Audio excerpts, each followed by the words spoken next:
Good evening, everyone. Hope everyone's well. How are you? Okay. If you have a question, raise your hand and we'll come to you. Looks like we're all ready. We'll come to Alex from the BBC UK first here. Hi, Mikel. Just speaking to David Raya there about the campaign you had last season in the Champions League. What's the feeling coming into this one? Well, very excited to start again from scratch in a beautiful place, in a stadium that is going to generate something special. We're looking forward to that, and I'm very excited again to step by step start to build some momentum and start to have some wins. Can I just ask about a couple of fitness issues you have in the squad? William Saliba trained today, but didn't seem to be Martin Odegaard. Is he available? No. So Gavi, Kai, Ben, and Martin is still out, unfortunately. And this season, there seems to be a lot of talk about the way teams are playing, a lot more set pieces, long throws, and maybe a more direct nature in football. Why do you think that is? You're a team that have been taking advantage of those set pieces and throw-ins for a while. Evolution of the game. The game is faster, the space is a little smaller, and everybody's trying to take advantages from other aspects of the game that are obviously key, actually, to win football matches. And at the end, you have to dominate nowadays everything in football to give yourself the best chance to win the games. Miguel from The Independent. Mikel, you've spoken a lot in the last week about being from the area, how great Bilbao is. You played a minute here as a Real Sociedad player. Do you still kind of feel that, or is there any sense of that old rivalry coming into this experience for you? And because obviously there's actually quite a strong Real Sociedad contingent. Yes, of course. We land in Bilbao. That's normally where I land. When I go back home to San Sebastian, it's an hour drive from there. All my family is from there. And you just sense the passion, the rivalry, the football atmosphere, and great to be here. Never been in this stadium before, so good experience. Jordan Lozano. Hi, Mikel. Can I just check, has Martin flown out with the team, or is he back home? He's back home.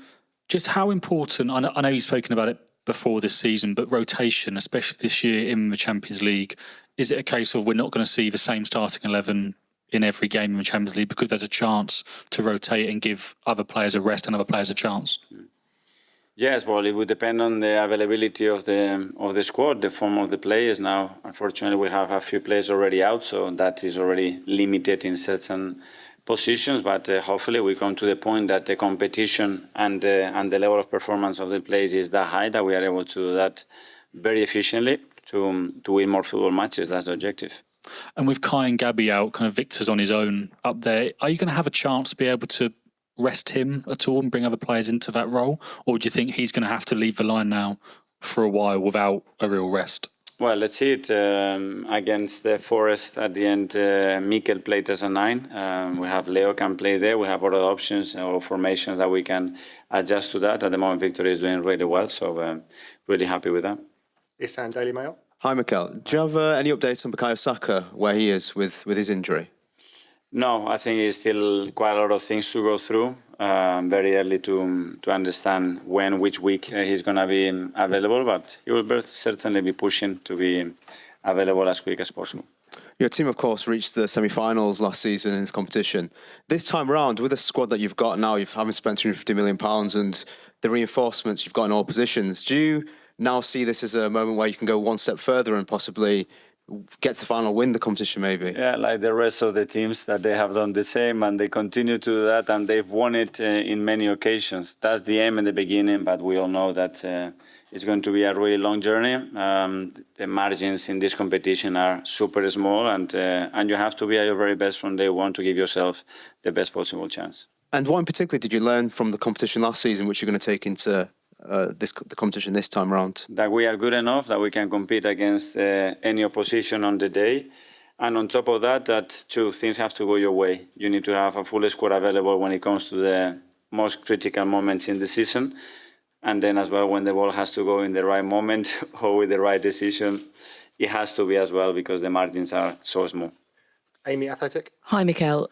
Was part of the strengthening in a lot of numbers this summer down to that feeling when you're in the semi-final and your numbers are short and you think, I don't want to be here next year, where you're struggling to put out your best team when it counts? Well, when we were training, we had 8 or 9 fit players. And we're going to games with 13 players. And at that level, it's extremely difficult. But I think even with that condition, we did really, really well. We gave ourselves an unbelievable chance, and we were very unlucky in the semi-final not to get through. David Raya was just here and he was talking about how much it almost seemed to still hurt when he thinks about the semi-final and being in that position. I hate to take you back to that moment, but how much does it drive you to have that experience as a young manager where you get so close to the top of the mountain?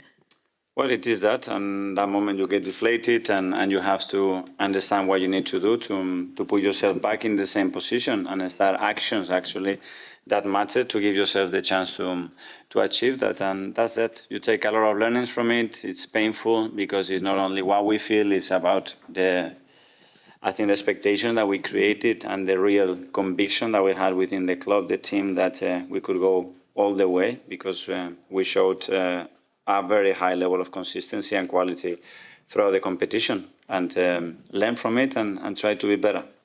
Okay, a couple more in English and we'll go to Spanish questions. George from BBC. Mikel, hello. Sorry, just the way you've started the season, do you sense from the players that after the hurt of last season, they're ready to win the Champions League? And you mentioned... But it's not that simple. I mean, you are so willing to do and you want to be better. I sense a very clear intention that they want to be better every single day. And that's the start and the end. And with there is nothing else to control, create the energy, the belief amongst the players, the understanding and the feeling that we can compete against any opposition. And certainly they have that.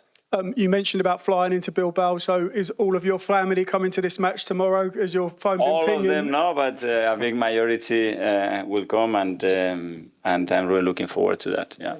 Mark, ESPN. Hi, Mikel. Hi. You're getting a lot of questions about winning the Champions League, and understandably it's the start of the season, but Arsenal are probably the biggest club that's never won it. Is there a pressure that you feel with that? Because Liverpool won it multiple times, Man United, Chelsea. You want to win it, obviously, but how important is it to win that first one for Arsenal? Well, that tells you with our long history it is, because we haven't won it yet. And that's the opportunity. That's how I see it. You know, the pressure is the opportunity that thrives. That energy, that willingness to be better every single day, to make decisions that are in that direction. And every decision, then if we win not that much, every decision has to be with that standards and with those expectations. And let's give our best chance to try to do it. And do you feel that going close actually helps? I mean, you worked with Pep Guardiola at Man City for a few years when they were knocking on the door. Does that disappointment ultimately help you get over the line? Yeah, and the big clubs, I mean, they try 7, 8, 9 times, they win 2. So in this competition, it's going to be 1, and you fail much more than you succeed. That's the nature of that. That's the history of our club. And that's what we want to change. Okay, some questions in Spanish. First, Juan from Marca. Sí, Mikel. Yes, Mikel, good evening. An expert coach like Chingurri Valverde, I don't know whether you heard him, said categorically that you're one of the best managers in the world. What do you have to say to that? And 20 years after leaving Real Sociedad, you come back to your country, this one, to compete, I think, for the first time. What do you feel, although you already mentioned it a little bit in English? Well, first of all, I'd like to thank him for his words. For me, he's always been a reference for several reasons. Firstly, because he's been in this profession for over 20 years, and everywhere he's gone, he's left 2 things. First of all, successes in the clubs he worked for, and the mark he made in the way he behaves, the humanity he shows, and now how natural he is in his profession. And above all, I think that there's a way of doing things that puts him apart from many other managers. So what I need to do is learn from him and improve. And the second question, I'm very glad to be back. It's been 20 years since I was here professionally, obviously in a different role, and I very much wanted to come and experience the atmosphere in this stadium and to face a rival that's going to be very difficult, very demanding, but I'm very excited. Hello, Mikel. I don't know whether the pre-season match is any use in preparing tomorrow's match, or whether there are 2 different moments in the season. No. It was useful to obtain some information and have a good feeling after the match, but we know that tomorrow's going to be a different world. This is the Champions League. The level of both teams will rise, the context will be different, and it's going to be a very different game. And I hope we can get the result we want. Hello, Mikel. Good evening. Rubio from Cadena Cope. I don't know whether you've heard about Lamine injured, Nico injured. You've had 3 players in the Spanish squad. Is it a big bother every time there's a break for the national teams? Well, yes, because we lost 3 very important players. But we've also lost very important players through injuries. And this is part of the normal process. And we just have to try to get these players ready. It's almost impossible to play 64 matches. And that's why all managers and clubs need more players and more resources.